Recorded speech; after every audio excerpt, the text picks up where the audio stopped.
मैं Shoaib Mohammad, assistant professor. आज हम बात करेंगे हिंदू मैरिज एक्ट 1955 के सेक्शन 25, 26, 27, 28, 28A और 29 के बारे में।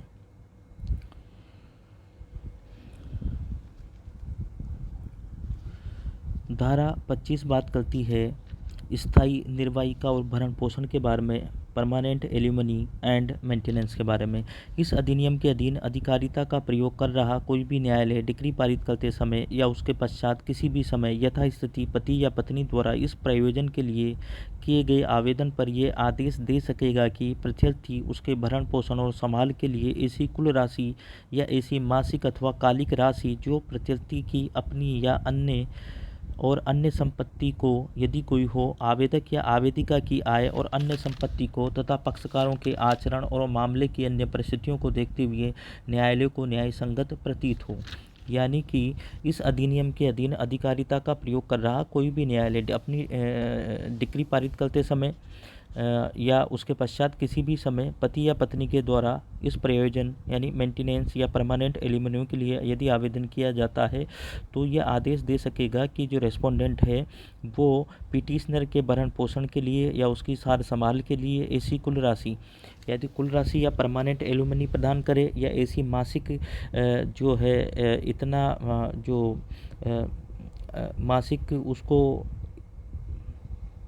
राशि प्रदान करे अथवा कालिक रूप से उसको धनराशि प्रदान करे किसको, पिटिशनर को। यहाँ पर ऐसा आदेश पारित करते समय जो न्यायालय है वो रेस्पोंडेंट की आय और उसकी अन्य संपत्ति को देखेगा तथा आवेदक तथा आवेदिका की जो आय या उसकी जो संपत्ति है उसके बारे में देखा गया। यानी दोनों की, आवेदक और जो रेस्पोंडेंट है, दोनों की आर्थिक जो क्षमता है उसके बारे में देखेगा और पक्षकारों के आचरण और मामले की अन्य परिस्थितियों के बारे में यहाँ पर न्यायालय देखेगा और देखकर वो न्यायालय युक्त न्याय संगत जो राशि होगी वो प्रदान करने के लिए रेस्पोंडेंट को आदेश देगा कि वो पिटिशनर को ऐसी राशि जो है या तो परमानेंट एलिमनी के रूप में या मासिक रूप में या कालिक रूप से कोई राशि उसको प्रदान करें उसके भरण पोषण के लिए। आवेदक या आवेदिका के जीवन काल से अनधिक अवधि के लिए संदत करें। यानी ये जो राशि है मेंटेनेंस की वो आवेदक या आवेदिका या पति या पत्नी दोनों में से कोई भी हो सकते हैं उसके जीवन काल के लिए जब तक वो जीवित है उस अवधि तक के लिए अधिकतम इस प्रकार से न्यायालय आदेश दे सकेगा भरण पोषण के लिए। ऐसा कोई भी संदाय यदि यह करना आवश्यक हो तो प्रत्यर्थी की स्थावर संपत्ति पर भार द्वारा प्रतिभूत किया जा सकेगा। यदि न्यायालय यहाँ पर न्यायालय ये उचित समझता है कि यहाँ पर जो रेस्पोंडेंट है वो अगर न्यायालय को ऐसा लगता है कि वो इस राशि का संदाय नहीं करेगा पिटिशनर को या न्यायालय उचित समझता है तो जो रेस्पोंडेंट है उसकी स्थावर संपत्ति पर जो मेंटेनेंस या परमानेंट एलिमनी की जो राशि है वो भार द्वारा प्रतिभूत कर देगा। यानी जब भी उस इमूवेबल प्रॉपर्टी को यानी स्थावर संपत्ति का जब भी बेचान या सेल आउट किया जाएगा उसको तो वहाँ पर से परमानेंट एलिमनी की राशि है वो निकाल ली जाएगी, मेंटेनेंस की राशि या परमानेंट एलिमनी की राशि निकाल ली जाएगी। अब जो धारा 25 है उसकी उपधारा 2 बात करती है कि यदि न्यायालय का समाधान हो जाएगी उसके उपधारा 1 के दिन आदेश करने के पश्चात पक्षकारों में से किसी की भी परिस्थितियों में तब्दीली हो गई यानी आर्थिक जो उनकी परिस्थितियां हैं चाहे वो पिटिशनर की हो या रेस्पोंडेंट की हो उनमें बदलाव हो गया है तो वह किसी भी पक्षकार की प्रेरणा पर ऐसी रीति से जो न्यायालय को न्याय संगत प्रतीत हो ऐसे किसी आदेश में जो पहले आदेश दिया था उसमें फेरफार कर सकेगा, उसको उपांतरित कर सकेगा या अपने जो पूर्व का जो आदेश है मेंटेनेंस का उसको विखंडित कर सकेगा। ये धारा 2 में बताया गया है यदि पक्षकारों की जो आर्थिक स्थिति में बदलाव हो जाता है तो। धारा 25 की उपधारा 3 बात करती है कि यदि न्यायालय का समाधान हो जाए कि उस पक्षकार ने जिसके पक्ष में इस धारा के अधीन कोई आदेश किया गया है पुनर्विवाह कर लिया है या ऐसा कोई पक्षकार यदि ऐसा पक्षकार पत्नी है तो वो सती व्रता नहीं रह गई है या यदि ऐसा पक्षकार पति है तो उसने किसी स्त्री के साथ विवाह बाह्य मैथुन किया है तो वह दूसरे पक्षकार की प्रेरणा पर ऐसे किसी आदेश का ऐसे रीति से जो न्यायालय न्यायसंगत समझे परिवर्तित, उपांतरित या विखंडित कर सकेगा। यानी जो न्यायालय ने पहले मेंटेनेंस का जो आदेश दिया हुआ है उस आदेश को न्यायालय बाद में भी विखंडित कर सकता है, परिवर्तित कर सकता है, उपांतरित कर सकता है। यदि किसी पार्टी ने, किसी पक्षकार ने पुनः विवाह कर लिया है और यदि जो पत्नी है वो सतीव्रता नहीं रह गई है या ऐसा जो पक्षकार था वो पति था, उसने किसी ऐसी स्त्री के साथ में मैथुन किया है जो कि विवाह बाह्य है या उसकी पत्नी नहीं है, तो ऐसी परिस्थिति होने पर न्यायालय अपने पूर्व के आदेश को परिवर्तित कर सकता है, उपांतरित कर सकता है या विखंडित कर सकता है। इसी प्रकार से धारा 26 में बताया गया है अपत्यों की अभिरक्षा के बारे में, कस्टडी ऑफ माइनर चिल्ड्रन के बारे में, माइनर चाइल्ड के बारे में, यानी कस्टडी ऑफ चिल्ड्रन के बारे में। इसमें कहा गया है इस अधिनियम के अधीन होने वाली किसी भी कार्रवाई में न्यायालय अप्राप्त व्यय अपत्यों की अभिरक्षा, भरण पोषण और शिक्षा के बारे में यथासंभव उनकी इच्छा के अनुकूल समय समय पर ऐसे आदेश पारित करता रहेगा। यानी न्यायालय किसी भी कार्रवाई में जो कि न्यायालय में लंबित है उस कार्रवाई में भी, उस कार्रवाई के चलते जो न्यायालय है जो माइनर चाइल्ड है उनके भरण पोषण, शिक्षा और उनकी कस्टडी के बारे में भी समय समय पर आदेश पारित करता रहेगा जो भी न्यायालय उचित समझता है, और डिक्री में ऐसे उपबंध कर सकेगा जिन्हें वह न्याय संगत और उचित समझे, और डिक्री के पश्चात इस प्रायोजन से अर्जी द्वारा किए गए आवेदन पर ऐसे अपत्य की अभिरक्षा, कस्टडी, भरण पोषण, मेंटेनेंस और शिक्षा, एजुकेशन के बारे में समय समय पर ऐसे आदेश और उपबंध कर सकेगा जो ऐसी डिक्री अभिप्राप्त करने की कार्रवाई के लंबित रहते ऐसी डिक्री या अंतरिम आदेश द्वारा किए जा सकते थे। यानी जब डिक्री के पश्चात भी जो माइनर चाइल्ड होते हैं उनकी कस्टडी, भरण पोषण और शिक्षा के बारे में न्यायालय समय समय पर जो आदेश, जब कार्रवाइयाँ लंबित थी तब उसने किए थे न्यायालय ने, तो ऐसे आदेश डिक्री पारित करते समय भी जो माइनर चाइल्ड हैं उनकी अभिरक्षा, भरण पोषण और शिक्षा के बारे में न्यायालय आदेश करेगा। और न्यायालय पूर्वतन किए गए किसी आदेश या उपबंध को समय समय पर प्रतिशत या निलंबित कर सकेगा। यानी जो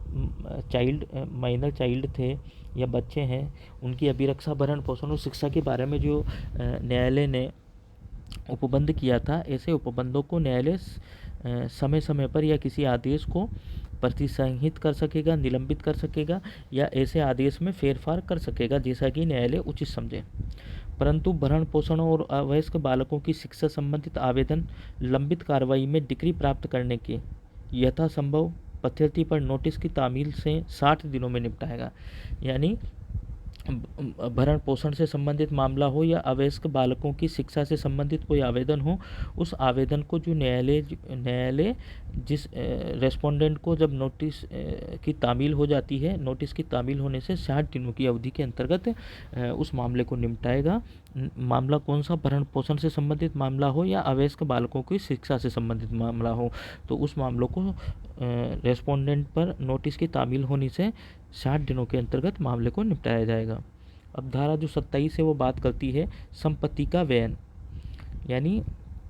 कुछ संपत्तियों का व्ययन किस प्रकार से किया जाएगा। इस अधिनियम के अधीन होने वाली किसी भी कार्रवाई में न्यायालय ऐसी संपत्ति के बारे में, यानी न्यायालय ऐसी संपत्ति के बारे में जो विवाह के अवसर पर या उसके आसपास उपहार में दी गई हो, यानी ऐसी संपत्ति जो विवाह के अवसर पर प्राप्त हुई हो या विवाह के आसपास उपहार में दी गई हो, और ऐसी संपत्ति जो संयुक्त संपत्ति हो पति या पत्नी दोनों की, तो वहाँ पर जो डिक्री पारित करेगा न्यायालय किसी कार्रवाई में, तो इन संपत्तियों के बारे में भी उपबंध कर सकेगा जैसा कि न्यायालय न्यायसंगत और उचित समझेगा। तो यहाँ पर ऐसी संपत्तियों के बारे में भी न्यायालय उपबंध कर सकेगा कि इन संपत्तियों का डिस्पोजल किस प्रकार से किया जाएगा। उसी प्रकार से धारा 28 है वो बात करती है डिक्रियों और आदेशों की अपीलें। इस अधिनियम के अधीन किसी कार्रवाई में न्यायालय द्वारा दी गई सभी डिक्रियाँ उपधारा 3 के उपबंधों के अधीन रहते हुए उसी प्रकार से अपीलनीय होगी जैसे न्यायालय द्वारा अपनी आरंभिक सिविल अधिकारिता के प्रयोग में दी गई डिक्री अपीलनीय होती है। यानी इस अधिनियम के अधीन हिंदू विवाह अधिनियम 1955 के अधीन जो डिक्री पारित की जाती है उस डिक्री की अपील उसी प्रकार से होगी जिस प्रकार से आरंभिक सिविल अधिकारिता के प्रयोग में जब न्यायालय अन्य मामलों में कोई डिक्री देता है तो उस डिक्री की अपील जिस न्यायालय में होती है, तो हिंदू विवाह अधिनियम 1955 के अधीन दी गई डिक्री की अपील भी उसी अपीलीय न्यायालय में होगी। और ऐसी हर अपील उस न्यायालय में होगी जिसमें उस न्यायालय द्वारा अपनी आरंभिक सिविल अधिकारिता के प्रयोग में किए गए जो विनिश्चय होते हैं उनकी अपीलें होती हैं। यानी जिन मामलों में जिन दूसरे इस अधिनियम के अलावा जो सिविल मैटर्स होते हैं उस न्यायालय के डिक्री की अपील जिन न्यायालयों में होती है उसी न्यायालयों में हिंदू विवाह अधिनियम 1955 के अधीन दी गई डिक्री की अपील होगी। धारा जो 28 है उसकी उपधारा 2 बात करती है कि धारा 25 या 26 के अधीन किसी कार्रवाई में न्यायालय द्वारा किए गए आदेश उपधारा 3 के उपबंधों के अधीन रहते हुए तभी अपीलीय होंगे जब वे अंतरिम आदेश नहीं हों। यानी उपधारा 2 बात करती है कि अंतरिम आदेश की अपील नहीं होगी। और ऐसी हर अपील उस न्यायालय में होगी जिसमें उस न्यायालय द्वारा अपनी आरंभिक सिविल अधिकारिता के प्रयोग में किए गए विनिश्चयों की अपील होती है। यानी धारा 25 या 26 के अधीन दिए गए जो डिक्री होती है या जो आदेश होता है उसकी अपील कहाँ पर होगी, जहाँ पर उस न्यायालय के आरंभिक सिविल अधिकारिता के प्रयोग में किए गए विनिश्चयों की अपील होती है। धारा 28 की उपधारा 3 बात करती है कि केवल खर्चे के विषय में कोई अपील इस धारा के अधीन नहीं होगी। यानी खाली कोष्ट से संबंधित अगर कोई अपील है तो वो यहाँ पर अपील नहीं होगी, अपील मान्य नहीं होगी। केवल खर्चे के विषय में कोई अपील इस धारा के अधीन नहीं होगी। उपधारा 4 बात करती है कि इस धारा के अधीन हर अपील डिक्री या आदेश की तारीख से, यानी धारा 28 के अधीन हर अपील जो होगी वो डिक्री या आदेश की तारीख से, जो धारा 25 या 26 के अधीन कार्रवाइयाँ भी जो की जाती है उनकी भी जो अपील है वो 90 दिन की कालावधि के अंदर अंदर की जाएगी। यानी यहाँ पर जो धारा 28 की उपधारा 4 के अंतर्गत जो लिमिटेशन दिया गया है डिक्री की अपील का वो 90 दिन है। धारा 28 का डिक्रियों और आदेशों का प्रवर्तन। धारा 28 का बात करती है कि इस अधिनियम के अधीन किसी कार्रवाई में न्यायालय द्वारा दी गई सभी डिक्रियों और आदेशों का प्रवर्तन उसी प्रकार से किया जाएगा जिस प्रकार उस न्यायालय द्वारा अपनी आरंभिक सिविल अधिकारिता के प्रयोग में दी गई डिक्रियों और आदेशों का तत्समय प्रवर्तन किया जाता है। यानी जो सिविल न्यायालय है वो अपनी आरंभिक सिविल अधिकारिता में अन्य मामलों में जो डिक्री देता है उसका प्रवर्तन जिस प्रकार से किया जाता है उसी प्रकार से हिंदू विवाह अधिनियम 1950 में दी गई डिक्रियों का प्रवर्तन किया जाएगा। अब धारा 29 बात करती है व्यावृत्तियों के बारे में, सेविंग्स के बारे में। यानी धारा 29 की उपधारा 1 बात करती है इस अधिनियम के प्रारंभ के पूर्व हिंदुओं के बीच अनुष्ठापित ऐसा विवाह जो अन्यथा विधि मान्य हो केवल इस तथ्य के कारण अविधि मान्य या कभी अविधि मान्य रहा हुआ न समझा जाएगा कि उसके पक्षकार एक ही गोत्र या प्रवर्तक के थे अथवा विभिन्न धर्मों, जातियों या एक ही जाति की विभिन्न उपजातियों के थे।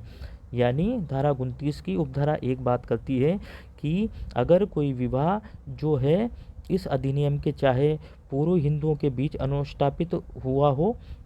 यानी ऐसा विवाह जो इस हिंदू विवाह अधिनियम 1955 के लागू होने के पूर्व अनुष्ठापित हुआ था, उसको विधि मान्य इस आधार पर अविधि मान्य इस आधार पर नहीं माना जाएगा कि साहब कि वो एक ही गोत्र के थे या एक ही प्रवर्ग के थे या विभिन्न धर्मों, जातियों या एक ही जाति या विभिन्न उपजातियों के थे। इस प्रकार का विवाह मान्य होगा। यानी इस प्रकार का विवाह अविधि मान्य नहीं समझा जाएगा जबकि वो अन्यथा विधि मान्य हो तो। उसी प्रकार से धारा 29 की उपधारा 2 बात करती है कि इस अधिनियम में अंतर्विष्ट कोई भी बात रूढ़ि से मान्यता प्राप्त या किसी विशेष अधिनियमित द्वारा प्रदत्त किसी ऐसे अधिकार पर प्रभाव डालने वाली न समझी जाएगी जो किसी हिंदू विवाह का इस अधिनियम के प्रारंभ के चाहे पूर्व अनुष्ठापित हुआ हो, चाहे पश्चात विघटन अभिप्राप्त करने का अधिकार हो। यानी कि ऐसा विवाह जो हिंदू विवाह अधिनियम 1955 के चाहे पूर्व में अनुष्ठापित हुआ हो या बाद में किसी रूढ़ि या किसी विशेष अधिनियम के अंदर अगर इस प्रकार के अधिकार दिए गए हैं जो कि हिंदू विवाह को विघटित करने के लिए हो, तो वहाँ पर विघटन अभिप्राप्त करने का अधिकार उनको होगा। इस प्रकार के जो अधिकारों में ये हिंदू विवाह अधिनियम 1950 किसी प्रकार से बाधा नहीं डालेगा। यानी कि अगर कोई रूढ़ि या विशेष अधिनियम के द्वारा इस प्रकार के अधिकार दिए गए हैं जो कि किसी हिंदू विवाह का इस विघटन अभिप्राप्त कर सकते हों, तो इस प्रकार की रूढ़ि और इस प्रकार का अधिनियम के अंदर जो अधिकार दिए हैं वो मान्य होंगे। वहाँ पर हिंदू विवाह अधिनियम 1955 के द्वारा किसी प्रकार की कोई रोक नहीं होगी। धारा 29 की उपधारा 3 में बात करती है, इस अधिनियम में अंतर्विष्ट कोई भी बात तत्समय प्रबद्ध किसी विधि के अधीन होने वाली किसी ऐसी कार्यवाही पर प्रभाव नहीं डालेगी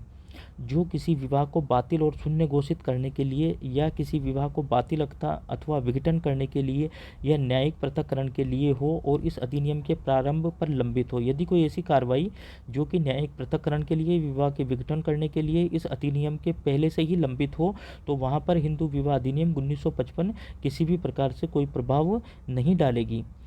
और ऐसी कोई भी कार्रवाई चलती रहेगी और ऐसा माना जाएगा कि ये अधिनियम पारित ही नहीं हुआ हो। इस प्रकार के लंबित कार्रवाइयों पर हिंदू विवाह अधिनियम 1955 किसी भी प्रकार का ऐसी कार्रवाई पर प्रभाव नहीं डालेगी। और उसी प्रकार से धारा 29 की उपधारा 4 बात करती है कि इस अधिनियम में अंतर्विष्ट कोई भी बात विशेष विवाह अधिनियम 1954 में अंतर्विष्ट किसी ऐसे उपबंध पर प्रभाव न डालेगी जो हिंदुओं के बीच उस अधिनियम के अधीन इस अधिनियम के प्रारंभ के चाहे पूर्व में या पश्चात अनुष्ठापित विवाहों के संबंध में। यानी जो विवाह स्पेसिफिक जो मैरिज एक्ट 1954 है, स्पेशल मैरिज एक्ट 1954 है, विशेष विवाह अधिनियम 1954 के अंतर्गत जो विवाह किए जाते हैं, चाहे हिंदू विवाह अधिनियम 1955 के पूर्व ऐसा विवाह किया गया हो या हिंदू विवाह अधिनियम 1955 के बाद में ऐसा विवाह किया गया हो जो कि विशेष विवाह अधिनियम के अंतर्गत किया गया हो, तो इस प्रकार के विवाह पर जो हिंदू विवाह अधिनियम 1955 के उपबंध हैं वो प्रभाव नहीं डालेंगे। वो जो विवाह है वो विशेष विवाह अधिनियम 1954 यानी स्पेशल मैरिज एक्ट 1954 से ही गवर्न होगा। उस पर हिंदू मैरिज एक्ट 1955 किसी भी प्रकार से प्रभाव नहीं डालेगी। इस प्रकार से हमने इस वीडियो में जो हिंदू विवाह अधिनियम है